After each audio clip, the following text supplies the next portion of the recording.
थाने से एक सूचना प्राप्त हुई थी कि ग्राम अहमदपुरा से 4 बहुत ही कम उम्र की बच्चियां गायब हैं। ये 10 से 12 साल की 4 बच्चियां थी, जिसमें 2 सगी बहनें भी थी। तो इस सूचना को पुलिस ने तत्काल बहुत ही गंभीरता से लिया। हमारी सारी टीमें लगी, इनफैक्ट डॉग स्क्वाड भी लगा इसमें, और मल्टीपल टीम्स इसमें लग गई। सारे कैमरे देखे गए, उनके दोस्तों से भी बात की गई, बच्चियों के दोस्तों से बात की गई, बच्चियां कहाँ गई। आज टीम ने अथक मेहनत करते हुए, दिन रात मेहनत करते हुए, आज सुबह चारों बच्चियों को मथुरा से बरामद किया है।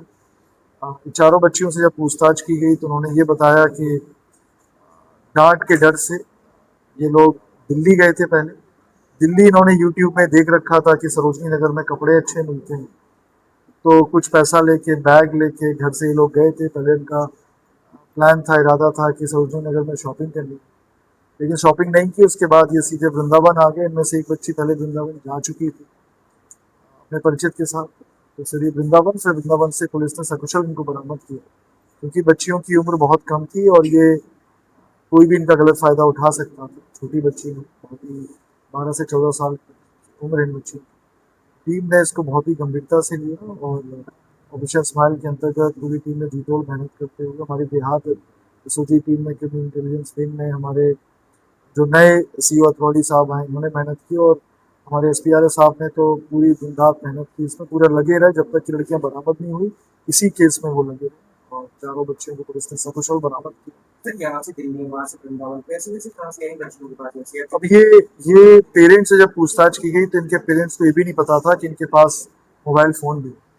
इनके पास एक मोबाइल फ़ोन है और एक 5वीं बच्ची का भी जाने का प्लान था गाँव से, लेकिन वो जा नहीं पाई। और वो जा नहीं पाई तो उस कारण पूरा ये केस खुल गया। तो बहुत दिक्कत आती।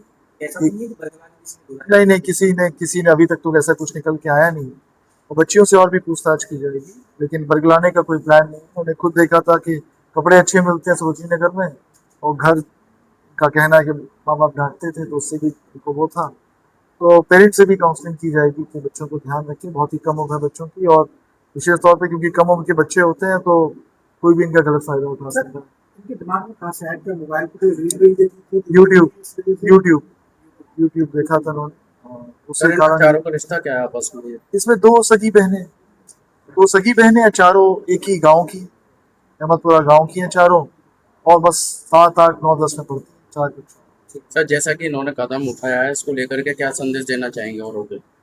अच्छा हुआ ये पूछा आपने। मेरा पूरा जनपद वासियों से मैं कहना चाहता हूँ कि बहुत ज़्यादा संख्या में इस तरह के केस निकल के आ रहे हैं। इस साल लगभग हम लोगों ने 720 मुकदमे पिछले 5.5 महीनों में पंजीकृत किए हैं। अधिकांश केस ऐसे ही हो रहे हैं, या तो फिर एलोपमेंट के केसेस हो रहे हैं, या फिर लड़के और लड़की दोनों की बात मैं कह रहा हूँ। इस केस में तो नाबालिग बच्ची हैं, लेकिन नाबालिग बच्चे भी किसी कारण से या तो डर के जा रहे हैं, या फिर झगड़ के जा रहे हैं, या सोशल मीडिया के कारण जा रहे हैं, और उसमें बहुत दिक्कत हो रही है, क्योंकि बच्चों का कोई भी गलत फायदा उठा सकता है।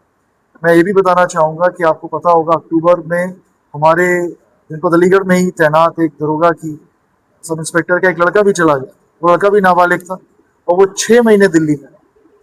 उसका भी घर से टेंशन हो गया था, क्योंकि घर वालों ने उसको स्मार्टफोन देने से मना कर दिया था, और फिर अपने आप वो दिल्ली से आ गया। इस तरह के बहुत सारे केसेस हो रहे हैं। तो पेरेंट्स से ज़रूर मैं ये अनुरोध करूंगा कि ज़रा ध्यान दें बच्चों को, क्योंकि इतनी भारी संख्या में अगर बच्चे जा रहे हैं तो जिम्मेदारी सबकी बनती है। तो आप सभी लोगों से भी अनुरोध है, मीडिया से भी अनुरोध है, अगर आपको ऐसा कोई भी केस आता है जिसमें पेरेंट्स पुलिस के पास नहीं आ रहे, तो आप तत्काल पुलिस को अवगत कराएं, जिससे कि हम लोग उस पर लगे और रिकवरी हम लोग कराएं।